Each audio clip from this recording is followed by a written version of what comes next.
You know what? Speaking of, I loved what you said about the independent artists because one of the topics that I wanted to touch on is record labels because I feel like as an artist for the longest time, you were like the main goal was to catch a record label or even like catch a music manager. But I want to focus on record labels for this specific episode. And I wanted to talk a little bit about the evolution, and I want to talk about record labels' relationship with underground independent artists, especially nowadays, but maybe even through the 90s and 80s and stuff like that. Um, but actually, I wanted to ask you, do you think nowadays an artist needs a record label, like, and not like an already famous art, like an underground artist, like an unknown artist with maybe like 1,000 followers or 2,000 followers, pretty in the dark, except for the underground scene? Yeah. What do you think? Yeah, it depends, right? I think that times have changed so much, and there's so much more opportunity out there with the streaming services and social media that it's not necessary the way to get those followers and fans and get your music out there. You don't necessarily need that record label, but it's still, especially the ones who are not the old fashioned ones, but the more underground ones, or the more new ones that have changed their ways to adjust to the modern age, and they can still mean a lot if you put that stamp, and you have these, new channels to kind of promote.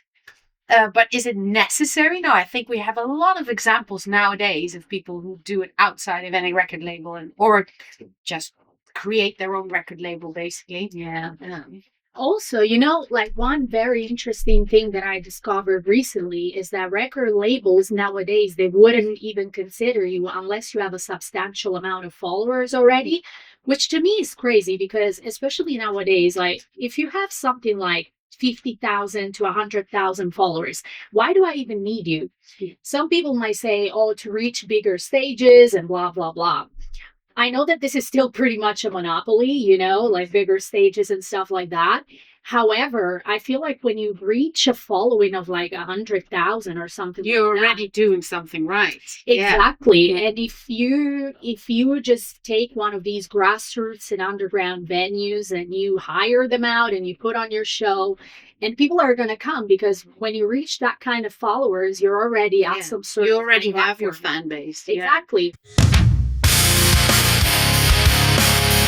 I think the basic dream used to be, you're very talented, you develop a band, you develop some songs, and you go and play your gigs without anyone knowing you. And the dream and the hope would be someone would pick up on that talent and would say, hey, you know what? I like you. Blindly. Yeah, exactly. Yeah. Without having that, because that used to be the work of the record label to actually make you big. But now they're actually saying, you already need to have some sort, not big, but at least have some sort of size before. I mean, to me, like if you already, as an independent artist, if you already have 100,000, which is something that I heard they won, if you already have 100,000, you're already pretty established. Yeah. So at this point, like, why do I need you?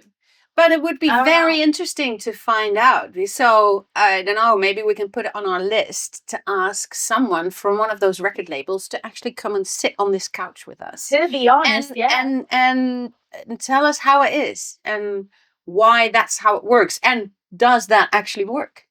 I'd be very interested in knowing how A&R's mind work nowadays, because I'm sure it's starkly different from how the 90s or early 2000s, used to work. However, I gotta say, it's a little bit, I personally think, and I can be wrong because I'm not an A&R and I don't actively work in a record label. However, I do think it's a lazier way to find talent. And also with all the new technologies, how do you actually discover talent?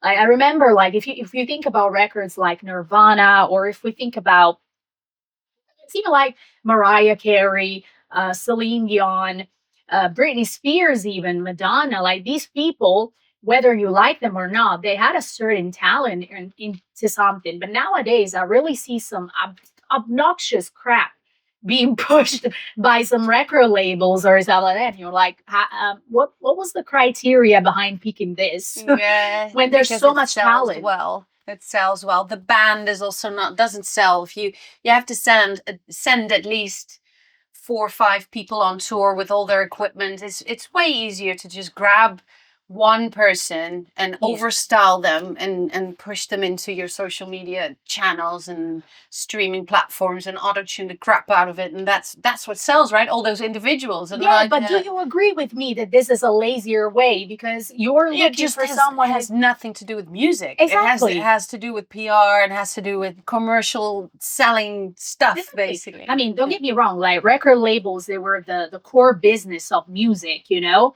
They've always been that. They've Yeah, but that always is exactly the key word, business. all about that. And it's almost like we have lost completely the artistic part of that. Like, you know, AI coming into music, there's not much creativity anymore behind these artists and musicians and singers. The way the music industry is going, I feel like it's kind of being actively destroyed, Yeah. and musicians seem to be okay with it. So where is the hope? Because I think that's also a, the fact that some things sell versus what is actually good artistically has always been there, even before streaming services and AI stuff. I mean, even in the 50s and the 60s, you'd have crappy music, but that would sell because that is what people want to hear because it's easy and it's basically nonsense. So you always had that category of of what sells well versus what's actually artistically correct or good. And then you will also have, besides the artists who actually make the music and have the talent, you still also have the audience that really appreciate artistry, live music, effort, who prefer not to hear the AI versions of shit, who just want to hear a guitar that maybe needs tuning after a song and a voice that maybe breaks over an emotion, or, the actual human side of it Can and the I just actual be talented side. the crap that was around in the 50s? This still had some artistry, a lot more artistry than these AI artists. If I think of like commercial music, let's not go too far in time. Let's go to the 90s. Like if I think of commercial music in the 90s and what is commercial music now, I I don't want to sound elitist, but it's not. I don't know. There's very little commercial music. I think of the most commercial music of the 90s. Think of it. Give me one. What I'm Like thinking is Venga Boys or something. Banger Boys. Yeah, I mean that was like proper like hyper pop, or something. Mhm. No, Euro pop, I think you call it. But still, Yeah, there's there an was like idea behind it, and there's a. there was feeling also behind it. Like even though Well, it we was didn't think so back then. no, I know because Towards it the went end of worse. the 80s, early 90s, when electronic music came Well, because about, you and had everyone's like, standards back "That's not then. making music. That's computer work." I mean, that's what we're saying now about AI, right? So you have to see where we are 20 years from now to see if it's actually that bad, or does it actually stump all creativity? Because you still need to have a creative idea and a creative thought to put into the AI. Why do we need this? Don't we have enough artists? Like I thought AI was implemented to help us in the hardest bits of life, but actually I feel like AI is kind of making it harder Yeah. to live. But no, like let's forget about AI and crappy music for a little bit. Like we can do a whole episode about it, about what is crappy music. I mean, at the end of the day, really, what is crappy music? Music is meant to make you feel some sort of emotions, isn't it? There's a lot of greed, especially in majors. But at the end of the day, personally, nowadays, I would suggest, and then you can tell me if you agree or not, for new artists, I would say like stay independent as long as you can. Um, read your contracts. I would say get a lawyer as well. Like there's a lot of lawyers that deal with music contracts and stuff like that, and some of them they're quite cheap as well. But you know, be very careful because I feel like the music business has gone more and more exploitative, especially the business side, managers, promoters, record label. We can talk about promoters and managers in another in another episode because you know, I'm sure you have stories. I have stories, especially about promoters, especially in the London business. But anyways, um, that's for another episode. Um, and the other thing is, I would say, like personally, what I think is as artists, like I know that we have this creative drive, this creative passion, but I think we need to stand our ground because we've allowed so much over the years, and look where we are at now. I think I don't know what you think, but I think the music business is pretty much dying. Yeah, A little bit. that's kind of what you feel what while you're out there. That's kind of what you feel like, isn't it? Like all those grassroots venues kind of disappearing. Live music isn't appreciated as it was. Yeah. Upcoming AI. Yeah. So what would be for you a reason to sign that contract? Like, what does it have to say in that contract to actually? Would you be I looking for it? Would you be? Yeah. I Yeah. personally, I would be first of all as independent as possible for the longest. But if I reach to a point where I see a contract that is not completely exploitative, my best scenario would be to go gradually, even with a label. Like let's say we invest this much because we know that at this level we can get back this much. Obviously nothing is, especially with arts, nothing is granted, but it's one thing to invest millions and millions and millions in you who are still relatively small, like it used to happen, Mhm. and then you have to pay everything back. Um and it's a different thing for me, is a different scenario to just like gradually build. But obviously I don't know how realistic it is nowadays because we go back to the greed of the business, like executives and record label, they want fast earnings, they want fast earnings and big earnings. Just just for me, the thing that would make me sign that contract, if it's fair, and if it allows me to leave jet like with dignity, because obviously if you do music full time, and you will have to do it when you get into one of these proper Mhm. contracts, then I'll have to quit everything else that I've got going on in my life. So I have to make sure that I live with Yeah, dignity. Like exactly. it's like you can't just get And into a see big business. what it brings, not just what it will cost. Yeah. What will make you sign it? Well, exactly that. If you feel like if I do this, it will allow me to focus on that music, Yeah. in a way that will make me happier than I am now. Basically. I'm not Yeah. saying we have to make millions, like, No, but exactly. like Yeah. at the same time, I think it's not a huge pretense to like live Mm, dignity, you know. mm. And that's all I have to say Without about having record someone labels. else basically telling you what to do exactly. Like you wouldn't want to be under a label that, like, as Pussycat Dolls, that says, but and you have to dress like this and you have to be there and you Yeah, have to like that. record labels That's tend to do it. we are not that kind of. They tend to do it. Yeah, they also do image building I and gotta say, a lot of them they do know what works, mm, but at the same time, sometimes it's a stark difference from who you are. mm, And I don't know. I think it takes a lot of mental strain and mental strength that we don't have. mm, Like imagine to change completely who you are.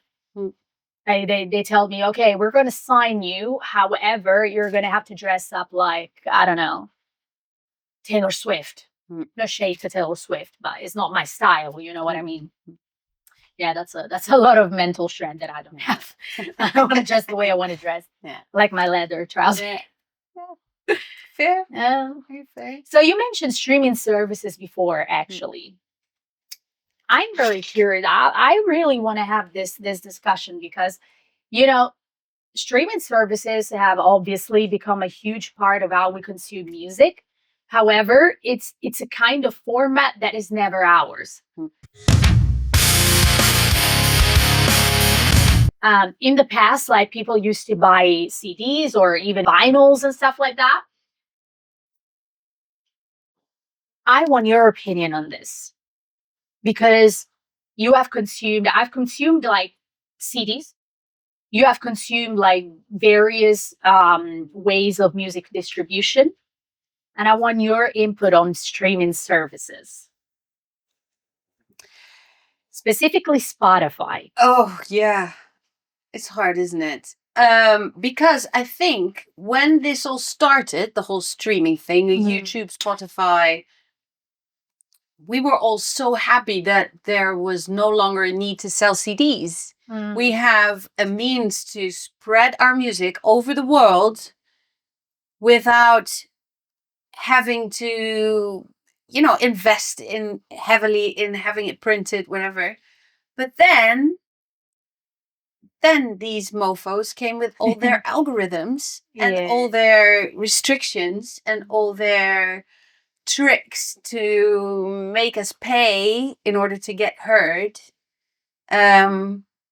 So I guess we missed that little window of when it was actually a good thing. And nowadays, I don't know, it's you can buy views in order to push yourself. I mean, it's not a good way to actually get yourself out there, but people do it. All the time to get heard. You can buy places on actual playlists. That's the word. Thanks. Yeah. So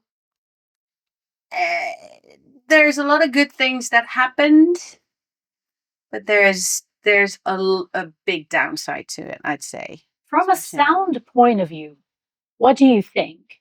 Like, have you consumed vinyls before? Yeah, And you've consumed CDs and cassettes as well, right? Yeah.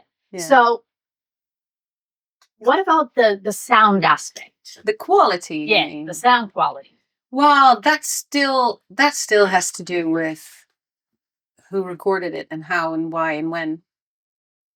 But like say okay, Prince, Purple Rain. Because recently vinyls have been making a comeback more as a like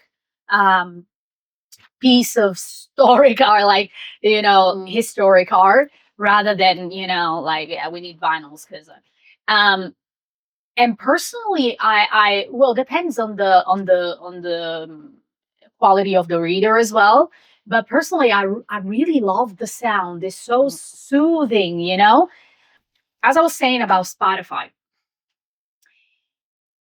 It started as a very good idea because the owner, the inventor of Spotify, he wanted a platform where artists like you and me could stream their music without having to go through the expensive process of burning a CD.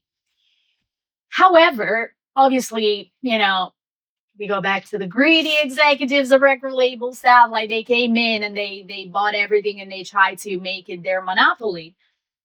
However, right now, I feel like if you listen to the music on Spotify, one day I was like, the audio is so bad. I almost can't hear and anything. even like old things that we used to listen to on vinyl, but now it says digitally remastered, and you're like, oh no, don't do that. But like I found myself like hiring like the volume because the volume or the quality was so bad. And then I read an article, that's done on purpose. So they use the least broadband, I think it's called.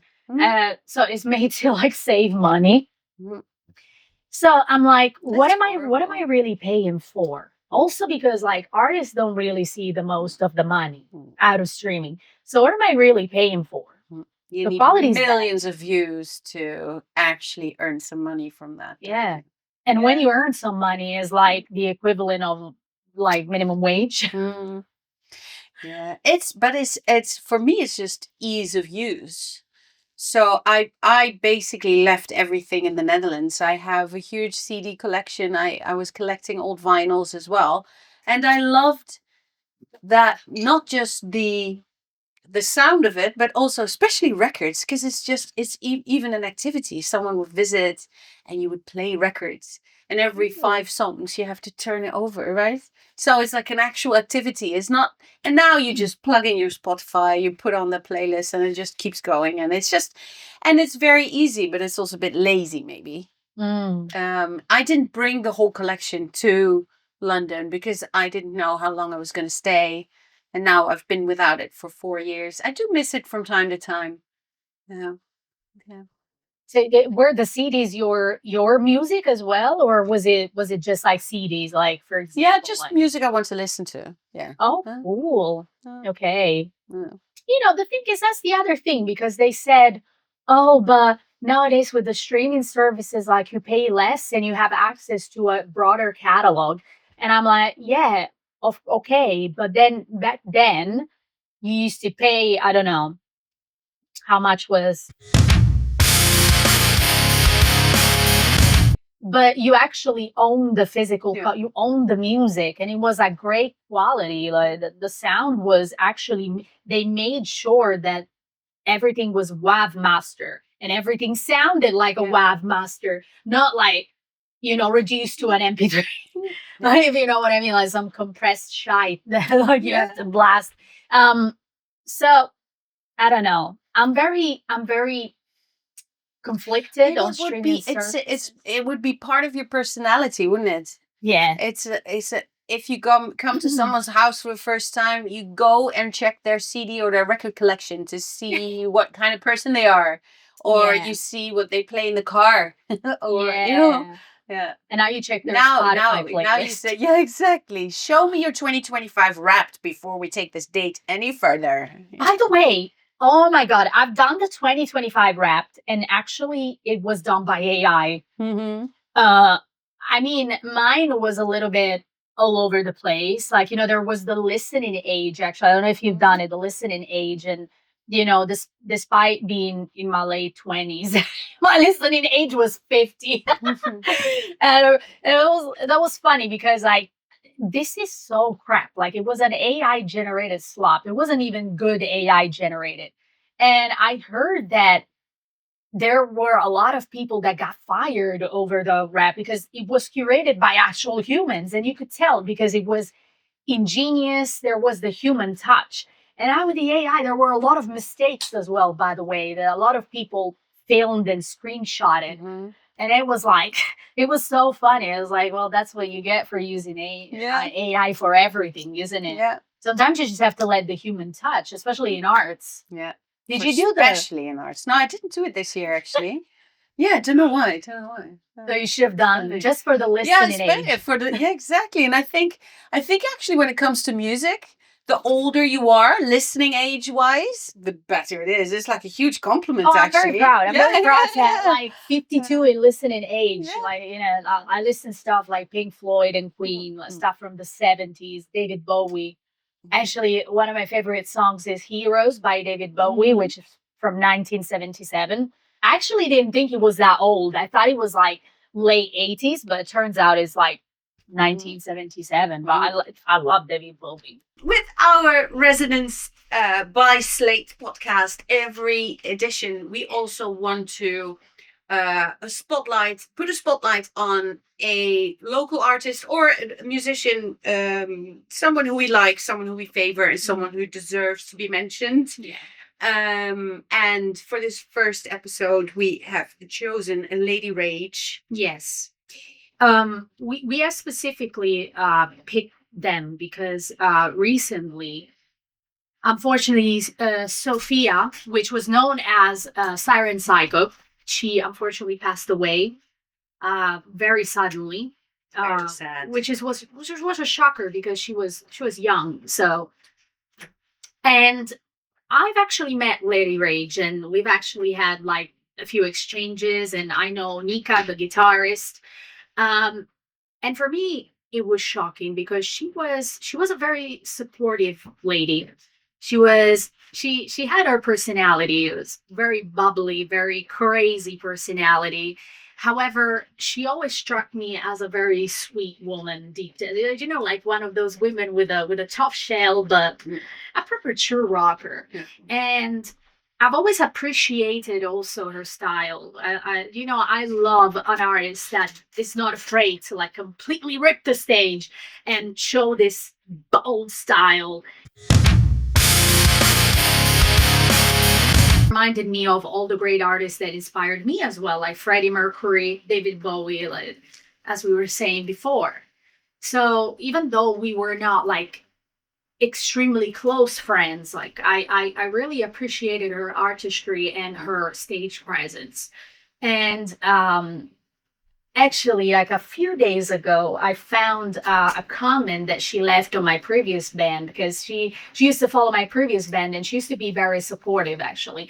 And she was complimenting for my stage outfit, and she was wondering how I was doing it. I wasn't fainting because it was fur, you know.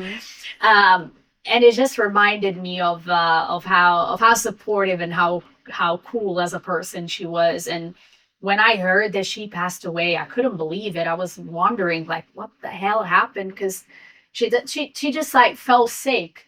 And it was just a shocker because she, first of all, she was very young. I think she was maybe in her 30s. And second, because it's always sad to lose an artist, a talented artist, and specifically one that you've had the privilege and to meet, and is a good person, talented. And so, for the very very first episode, I wanted to talk about her very briefly, introduce her to everyone who may not have had the pleasure of meeting her, and I just wanted to take the occasion to say thank you to Lady Rage and to her. In some way, I want to say thank you um, for the music and for the fun of performing, for the artistic touch in everything she used to do, and for the craziness, which is always appreciated, especially at our podcast in our circle. And also, I wanted to play one of my favorite songs from Lady Rage, just because even though, she's not here anymore, like, I think one beautiful thing of artistry and artists is that music is what lives on. Music is the thing that even once you're dead and gone, like, this is your legacy. May she rest in peace. Yes, Sophia, rest in peace. And good luck to the other girls at Lady Rage. You have literally made a huge impact in the underground rock music. So, all right. That was our first episode. There we go. Wow, This was clean. Resonance by Slate. This was our first episodes. Did you have fun? I did. I did have fun. I think we can do this on a weekly basis. I think we can. Once again, if you liked these episodes, follow us. Follow Resonance, follow Slate Production, follow our journey, because Slate Productions is a house of productions that includes music videos, commercials. We do all type of stuff, all type of visuals. So do keep up with us. We have a website coming very soon. And in the meantime, have fun with our podcast. Yes. And let us know if there's topics you want us to discuss or bands you want us to play. Open to any suggestions. Yes, we're always open to actually listen to new bands. There's a lot of talent out there, especially in the underground. Exactly. London and America. It doesn't matter where you're from. Like, just let us know. Just send us, okay? And yeah, we'll see you in the next episodes.